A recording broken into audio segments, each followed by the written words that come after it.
শতকরার অঙ্ক প্রতিটা পরীক্ষাতেই প্রায় একটা দুটো এসেই থাকে। সেই অঙ্কগুলো সহজে সমাধান করার একদম সহজ সহজ টিপস নিয়ে হাজির হয়েছি math with Swapan sir channel. তোমরা চ্যানেলটা দেখো, চ্যানেলটা দেখে পছন্দ হলে সাবস্ক্রাইব করো, লাইক করো। দেখো, আজ আমরা শতকরারই কিছু অঙ্ক নিয়ে আলোচনা করব, যে অঙ্কগুলোতে শুধুমাত্র একটাই পার্সেন্টেজ থাকে, আর কিছু থাকে না সাথে। সেই রকম অঙ্কগুলো কীভাবে খুব সহজে সমাধান করা যায়। এই যে শুধু অঙ্কটাতে শুধুমাত্র একটাই পার্সেন্টেজ আছে, আর কিছু নেই। কী করেছে অঙ্কটাতে বলেছে বাস ভাড়া ট্রেন ভাড়া থেকে 60% বেশি হবে, ট্রেন ভাড়া বাস ভাড়া থেকে শতকরা কত কম হবে। এই অঙ্কগুলো সহজে সমাধান করতে গেলে কী করতে হবে? সহজে সমাধান করতে গেলে যে পার্সেন্টেজ, একটি পার্সেন্টেজ আছে 60 লিখলাম। এরপর দেখব 60 কি আছে, এখানে 60 বেশি আছে, 60% বেশি। 60% বেশি অর্থাৎ 100-র সাথে যদি 60 বেশি হয় তাহলে কত হবে? 100-র সাথে 60 বেশি হয়ে গেলে হয়ে যাবে 160। তাহলে কী করলাম? যে পার্সেন্টেজটা দেওয়া আছে ওটা লিখলাম। ওটা যদি বেশি হয় 100-র সাথে যোগ করবো, 100-র সাথে 60 যোগ করলে 160। যদি কম হয় 100 থেকে বিয়োগ করে লিখব, গুণিত 100। কোনো সূত্র নেই, কিছু নেই, একদম সহজভাবে সমাধান করার একটা উপায়। কাটাকাটি করব।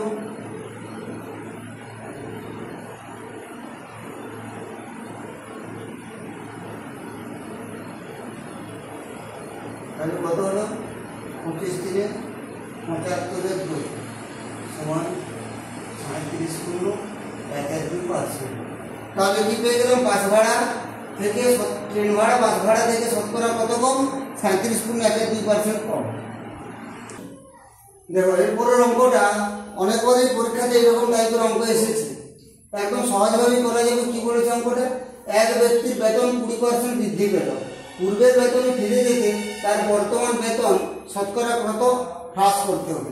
তাহলে এখানে কি দেওয়া আছে? একটাই পার্সেন্টেজ আছে, 20% বৃদ্ধি। তাহলে কি বললাম? যে পার্সেন্টেজটা দেওয়া আছে ওটাকে প্রথমে লিখে নেব। 20 আছে, 20 লিখলাম। নিচে কি করবো? নিচে দেখবো 20%টা বৃদ্ধি আছে না হ্রাস আছে। যদি বৃদ্ধি হয় তাহলে 100-র সাথে যোগ করবো, যদি হ্রাস হয় 100-র থেকে বিয়োগ করবো। এখানে 20%-এ কি বলেছে? 20% বৃদ্ধি পেল, বৃদ্ধি পাচ্ছে মানে কি করতে হবে? যোগ করতে হবে।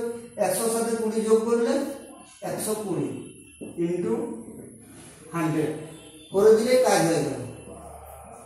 20 6 120, 2 3 6, 2 50 100। কি পেলাম? 50-এর 3 সমান 16 পূর্ণ 3%। অর্থাৎ কোনো ব্যক্তির বেতন যদি 20% বৃদ্ধি পায়, বৃদ্ধি পাওয়ার পর পূর্বের বেতনে ফিরে যেতে গেলে তার যে বৃদ্ধিপ্রাপ্ত বেতনটা, বর্তমান বেতনটা, সেটা কতটা হ্রাস করতে হবে? 16 পূর্ণ 3%। দেখো, এরপরের অঙ্কটাতে বলেছে চিনির মূল্য 25% বৃদ্ধি পেল। চিনির মূল্য অর্থাৎ চিনির দাম 25% বাড়ছে। কোনো পরিবার যদি তাদের খরচ অপরিবর্তিত রাখতে চায় তাহলে চিনির ব্যবহার শতকরা কতটা কমাতে হবে। এই অঙ্কটা আগের দুটো অঙ্কের মতোই। কি বলেছে? 25% দামটা বৃদ্ধি পাচ্ছে মানে বাড়ছে। তাহলে কি করতে হবে? 25 লিখলাম প্রথমে। তারপর কি বললাম? যদি বৃদ্ধি হয় তাহলে কি করতে হবে?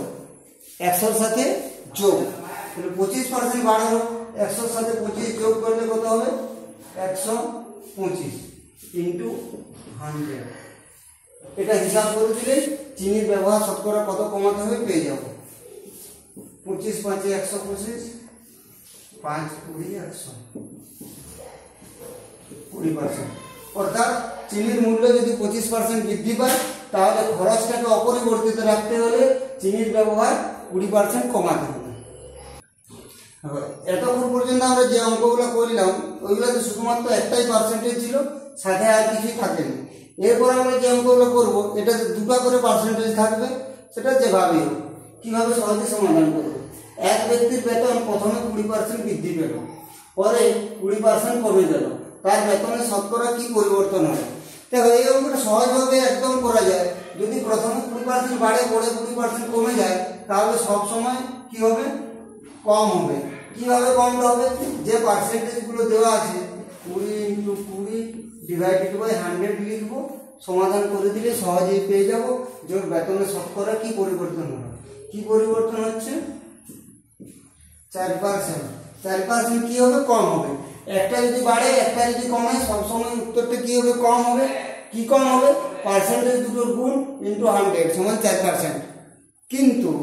কিন্তু আমি বলবো এভাবে অঙ্কটা না করাই ভালো। এটা যদি দুটোই বৃদ্ধি দেয় দুটোই হ্রাস দেয় তখন কি হবে? তাহলে প্রত্যেকটা অঙ্কের জন্য একটা একটা আলাদা নিয়ম শিখতে হবে।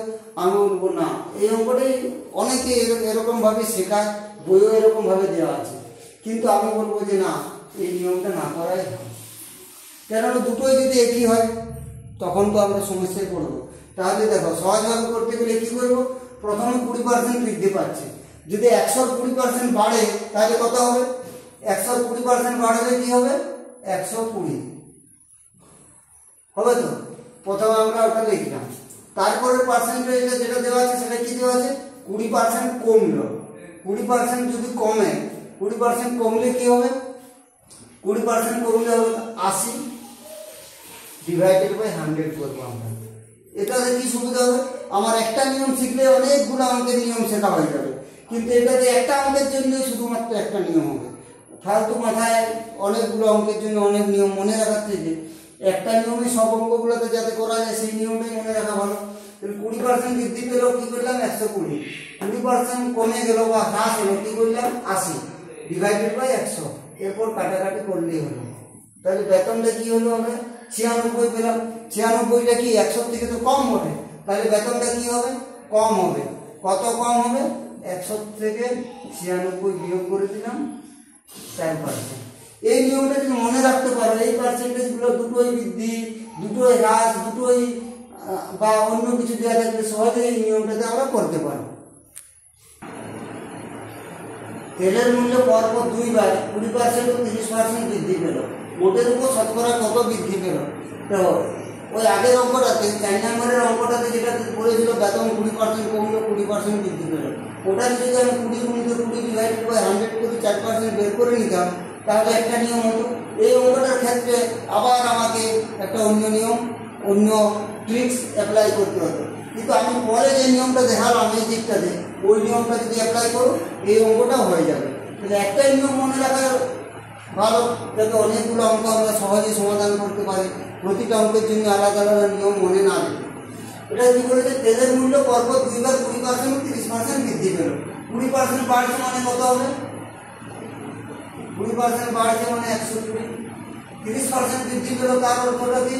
30% বৃদ্ধি পেল মানে বৃদ্ধি পাওয়ার পর কত হলো? 130 ডিভাইডেড বাই 100। কাটাকাটি করে নেব। 12 কে 13 দিয়ে গুণ, 12 × 34 4 3 আর একটু 12 দিয়ে 15 156। 100 ছিল তেলের দাম, 156 হলো। তাহলে কি বলছে? মোটের উপর শতকরা কত বৃদ্ধি পেল? তাহলে বৃদ্ধিটা কত? এমনিতেই পেয়ে যাচ্ছে, 100 ছিল 156 হলো মানে 56 বৃদ্ধি। বৃদ্ধি সমান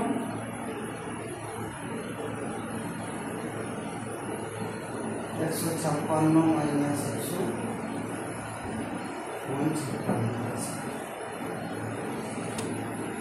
দেখো, এই অঙ্কটা বলেছে এক ব্যক্তির বেতন প্রথমে 15% বৃদ্ধি পেল এবং পরে 20% কমে গেল, মোটের উপর তার বেতন শতকরা কত বৃদ্ধি বা হ্রাস পেল? প্রথমে 15% বৃদ্ধি পেল, তার মানে 100 যদি বেতন ছিল 15% বেড়ে গেলে কত হবে?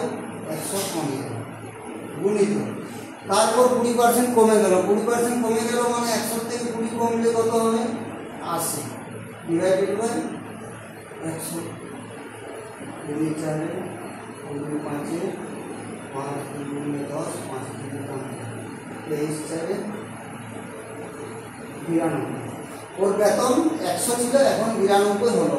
তাহলে বেতনটা কি হলো? কম হলো, হ্রাস পেল। কতটা হ্রাস পেল? হ্রাস সমান 100 থেকে 92 বিয়োগ সমান 8%। আশা করি এই সহজ নিয়মটা আর কোনো বই পাওনি, কোনো সূত্র দেওয়া আছে, কিছু দেওয়া আছে, যে কোনো সূত্র মনে রাখতে হচ্ছে না, কিছুই না। বৃদ্ধি হচ্ছে না হ্রাস হচ্ছে সেটাও মনে রাখার দরকার নেই, এখানে দেখেই আমরা সহজে বুঝতে পেরে যাবো। যেহেতু 100 ছিল 92 হলো মানে হ্রাস হবে, হ্রাস হচ্ছে কত? 100 থেকে 92 বিয়োগ করে দিলাম 8।